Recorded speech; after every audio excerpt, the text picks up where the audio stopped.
ഇപ്പോൾ ആന ഉടമ ഫെഡറേഷൻ്റെ പ്രതിനിധി മുരളി ഒപ്പം ചേരുന്നുണ്ട്. മുരളി, വാർത്ത കേട്ട് കാണും എന്ന് മനസ്സിലാക്കുന്നു. ആനകൾക്ക് കുറിതൊടുന്നതിന് ഗുരുവായൂർ ദേവസ്വത്തിൻ്റെ വിലക്കാണ്. വിലക്ക് ലംഘിച്ചാൽ കനത്ത പിഴ പാപ്പാന്മാർ കൊടുക്കേണ്ടി വരും. സർക്കുലർ പുറത്തിറക്കി കഴിഞ്ഞു. എന്താണ് പ്രതികരണം? ഈ ഗുരുവായൂർ ക്ഷേത്രത്തിൽ ഉള്ള അത്രയും ശുദ്ധമായിട്ടുള്ള ചന്ദനം കളഭമാണ് അവിടുത്തെ ആനകൾക്ക് തൊടാൻ കൊടുക്കുന്നത്. അറിയോ? അവിടുത്തെ പാപ്പാന്മാരത് കയ്യിൽ ശേഖരിച്ചു വെച്ചിട്ട് ആ കളഭമാണ് നമുക്കൊക്കെ തൊടാനും കൂടി കിട്ടാൻ നമ്മളെല്ലാവരും കൊതിച്ചിരിക്കുന്ന സാധനം.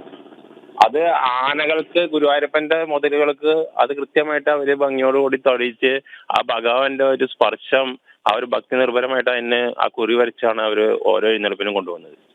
നമുക്കൊന്നും നല്ല ചന്ദനം തൊടാൻ കൂടി കിട്ടില്ല. ഇത്രയും സൗകര്യവും എല്ലാമുള്ള ഗുരുവായൂരപ്പന്റെ ആനകൾക്ക് ഈ കുറി തൊടാൻ പാടില്ല എന്ന് പറയുന്നവരൊക്കെ പമ്പര വിഡ്ഢികള്. ഇവന്മാർക്കൊന്നും ഒരു ആചാരാനുഷ്ഠാനങ്ങളില്ല. ഇവന്മാരൊക്കെ ഇറങ്ങി പോവാണ് നല്ലത്. അതാണ് ഏറ്റവും നല്ല കാര്യം. അറിയോ?